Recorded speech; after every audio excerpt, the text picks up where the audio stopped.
Well, hi, everyone, and welcome to another episode of the Auto Repair Marketing Podcast. I'm your host, Brian Walker, and Kim is my co host. And we are going to be talking about the Chamber of Commerce, but from a different standpoint of how do you work the Chamber of Commerce? Like, what are the things that you're going to do to get the most out of being in the Chamber of Commerce? Before we get too far in, let's take a second to thank our sponsors. ShopBoss is software built by shop owners for shop owners. ShopBoss offers real solutions backed by real experience. Simply put, it's shop management software that works your way. When customers are in the lobby and cars are on the lift, you don't have time for a learning curve. That's where ShopBoss comes in, with profit-boosting features that work the way you need them to right out of the box. From built-in DVI to robust customizable reporting, ShopBoss makes everything about running a shop work more smoothly. Plus, with their Boss Pay Payments feature powered by 360 Payments, you can enter the era of totally paperless payments. From text to pay, remote payments, and consumer financing options, to compliance, surcharging, and now even offering PayPal and Venmo options. Everything is built right into ShopBoss. Plus, everything is backed by a fantastic support team with one goal in mind: your success. Be the boss with ShopBoss. Independent auto repair shops, get ready to transform your business with AppFueled. It's time for your professional auto service shop to have its own customer loyalty app. AppFueled will build an app that launches a custom loyalty program for your shop in 30 days or less, fully integrated with your point of sale system. Bring Fortune 500 level customer retention strategies to your business without the Fortune 500 budget. Many shops are enjoying the benefits. Our app engages your customers with a loyalty ladder, enticing them to climb the next rung, coming back more often and spending more each visit, all with your own app. Build loyalty with your customers to your brand and boost your shop's growth. Get your first app in 30 days or less, all without breaking the bank. Ready to start? Let AppFueled take your business to the next level. Go to appfueled.com or meet founder Jeremy Glasgow and book your complimentary app vision session at appfueled.com/Jeremy. That's appfueled.com/Jeremy. All right. Well, You this just is blew somebody's mind because they didn't know they had to work the chamber. They thought they you just just join. pay and business comes to you. That's not how it works. No. As I always say, and I don't know if you're tired of this reference. No, I think it's a great analogy. So I tell people that the chamber is like a gym membership. You can't join the gym and pay your dues and get mad that you're not getting healthy if you don't go. And it's the same thing with the chamber. The more you're involved in the chamber, the better it's going to turn out to be for you. And we've seen that in North Carolina and in Louisiana from our own experience. Yeah.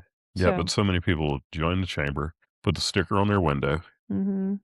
and then they say it didn't work. So pretty much every community has a chamber for the most part. If your actual community, your town doesn't have a chamber, your county, or in Louisiana, our parish has a chamber. So kind of like the episode we did on BNI, how to find a chamber, like Google, ask ChatGPT, right? Who is my local chamber? So in our case, both in North Carolina and here in Louisiana, we have multiple options. And so just like when we were talking about BNI, there's a way to know if your chamber is good, because I do hear from people often, yeah, we have a chamber, but it sucks, right? Mm. Don't you hear that too? Oh yeah. Yeah, very often. Yeah. So first things first is look at their social, just like people do for auto repair shops. Go look at their Google business profile. Go look at their website. Go look at their social media. What are they doing? Are they promoting business in the community? Because their job is not to refer to you. Their job is to promote business in the community. And Well, I think their job really is more of a governmental affairs kind of thing, isn't it? Well, that's a piece of it. Like our chamber has a governmental affairs committee, an education committee, an events committee, like a church. They got a committee for everything. And so just like BNI, I've helped shop owners I've evaluated their chamber for them to say, yeah, this looks like a great chamber to go get involved in. And again, if you have a chamber and it doesn't look amazing to you, what about, again, being the change. Join the chamber and become involved and start pushing them to become better and do different things. So I'd say go look at their website. One, see what their membership benefits are, but also look at the sponsorship opportunities, look at the events that they're putting on. Our chamber has a monthly business before hours. So we live in Hammond, Louisiana, and they call it Hammond Eggs, HAM apostrophe NDA. I get it. Yeah.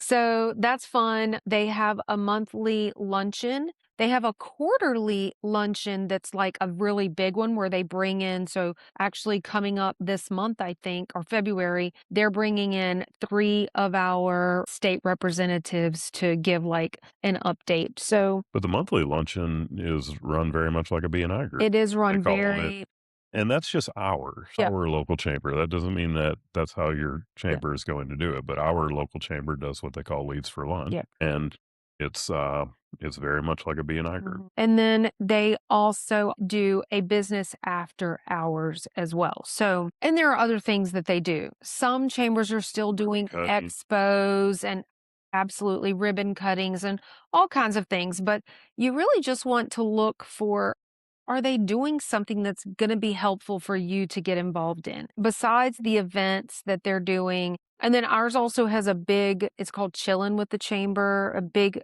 fundraiser that they do annually. And it's a really fun event. So people love to get involved in it that way. All of those events have sponsorship opportunities for you to get your name in front of people, have a chance to get on a microphone and say something probably. So just look at their website, see who's on the board of directors. Do you know any of them? Reach out to them and say, hey, I'm interested in getting involved in the chamber. Let's talk about it. And so, And if they're not doing events, then that's probably a good reason to look at it and say, I probably shouldn't join this chamber, yeah. because we're talking about working Mm. the chamber. Yep. And with all of these events, if, well, like Kim kind of started out with, if you don't go, then Mm. nothing is really going to happen from it. So Mm. you got to find a chamber that is active, that's doing these things, so you can show up and make the most of it. Because otherwise, all you're getting is a sticker to put on your window, and Paying dues. yeah, The other thing is look at their member directory on their website because that's a great SEO opportunity for you to claim your business listing with them, update it, add your information. It's not their job to do that. It's their job maybe to add the name of your business and maybe your phone number, but to fill it out and really take advantage of it, you're going to get an invitation in your email, a link to do that, depending on how your chamber is set up. So those are some things that you can look at for that. The other thing is actually secret shop it. Like go just show up at one of these. Some of the events are member only and you have to register, and some of them are just networking. They're open to everyone. So go check it out, go get a feel for it, go see if you like that chamber's flavor. And 'cause I didn't even think about that until you just said it. You do not have to be a member in many cases to show up to an event Mhm. like a business A after business hours after or hours, yeah. something. Because honestly, we used to sponsor and host those business after hours. We would invite our own people. They weren't members of the chamber. So, but if it's like a sit down dinner, you probably need to register and pay for that.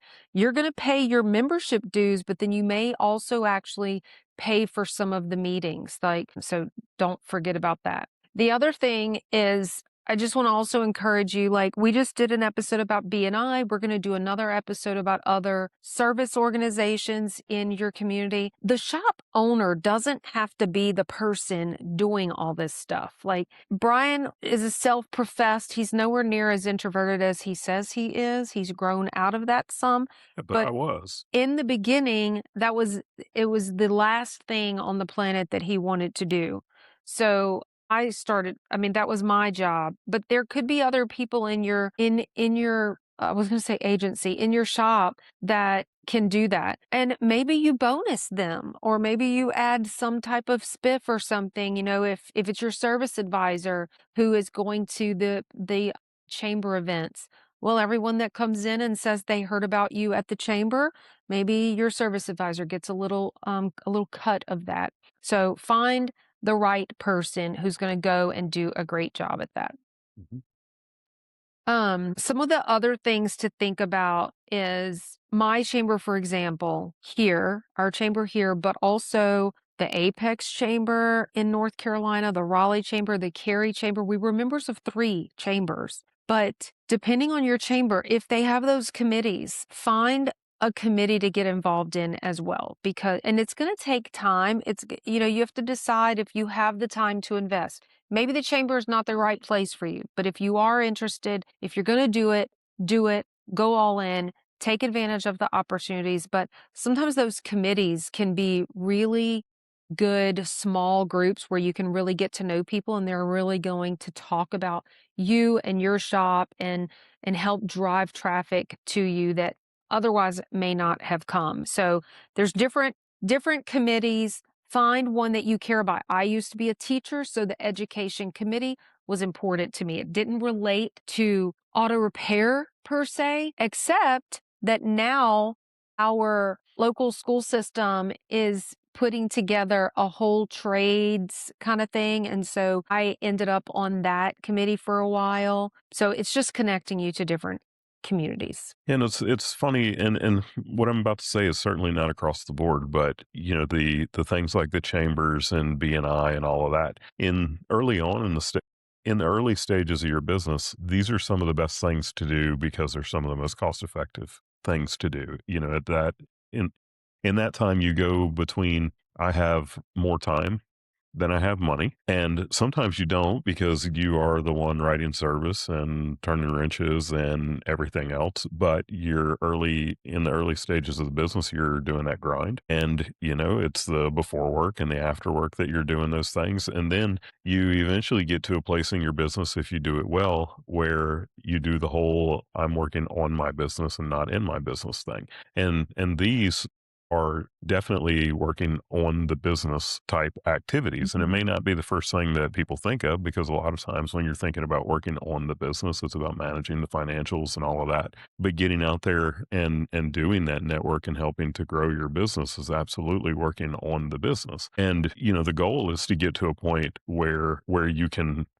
do that. And it's very difficult. Like if you are someone who's turning wrenches in your business to go do a leads for lunch in the middle of the day, Mhm. it's that's just hard to do. But when you get to that point where you're in that I'm working on the business stage, then like this is exactly what they're talking about. This is the kind Yeah. of stuff that you should be doing. So, Kim talked about sending your service advisor or something like that. And look, that's great. You can absolutely do that. But also don't let that be a cop out on doing some of these things yourself as you grow as a business owner.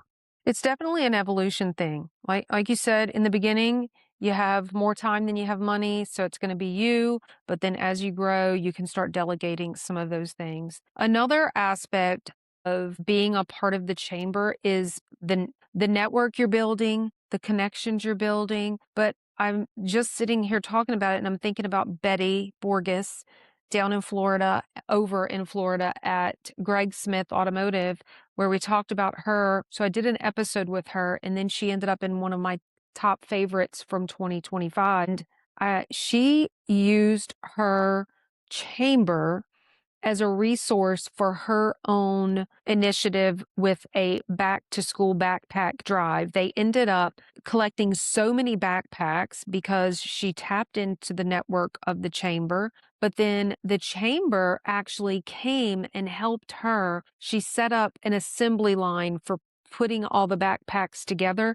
It was her chamber buddies who helped. And then also as a result of the work that she was doing with that backpack, the chamber involvement, she also got some great PR. It's more than just joining the chamber, getting involved, but it's also about the people you meet, the way you're able to give back, the way they're going to assist you when you're trying to give back. It just builds this great camaraderie within the chamber itself. So many of our connections to the community came as a result of our involvement in the chamber. It's also a great way to get people into your business even when they're not there for auto repair. We talk Mhm. about hosting events all the time. And the chambers are always looking for businesses to host something like the business after hours. Yeah. And you can certainly do that at your auto repair shop if your facility is the right kind of facility to be able to do it. We Mhm. certainly did it. I think of Tim Shakarian, where when we went out to California and Mhm. he did the ribbon cutting. And don't think of ribbon cutting either as something that's only for a new business. That's right. As a new member of the chamber or as an old member of the chamber, if you've never done a ribbon cutting, you can do Mhm. a ribbon cutting. You could Or on probably special even redo one if you've been a chamber member for a long time. well, I was gonna say, if you're celebrating your 10-year anniversary or if you rebrand or Move any to a of different move location that's right, all kinds of reasons for that, and getting and those community leaders in your business. Because I know in our case, when we were doing ribbon cuttings, the mayor was there, mhm, the councilmen were there. yep, And then, your people who are super involved in the chamber that are just they are the networkers in the mhm, community. And those are the people that will refer and yeah. refer and refer. Some of the sponsorship opportunities are super cool, though. I'm thinking, just as we're sitting here recording, it's not in my notes, but I remember Laura Lee Schmidt from Schmidt Auto Care. So a lot of the chambers will do like this big annual dinner where they give out the Chamber Business of the Year. We were the Apex Chamber Innovative Business of the Year one year. But Laura Lee sponsored, I don't remember what the specific sponsorship was, but it got her business name logo on the podium. And so, in front of all whatever 500 people that were attending that event, the name of her shop was on the podium. So, look at some of those. It's great brand awareness, and every picture that was taken, her logo was there. And I say Laura Lee and Eric and Savannah anyways, but yeah, so there's lots of ways to get into the chamber and really work it for your benefit. Don't just join, get mad, nothing ever came to me. I joined the chamber and nothing ever happened. Well, it's because you didn't get involved. Yeah. All right. Well, hey, thanks for listening in to this episode. Remember, we are just one of a handful of podcasts on the Automotive Repair Podcast Network. You can go to automotiverepairpodcastnetwork.com and download the new app. And seriously, I've been saying it on all these latest episodes. Go download the app. It's worth it. It is a very, very good app. Hope that you'll listen in again next week. Thank you to our sponsors, but now go fill those bays. I just messed that all up, but it works. It's good. See you next week.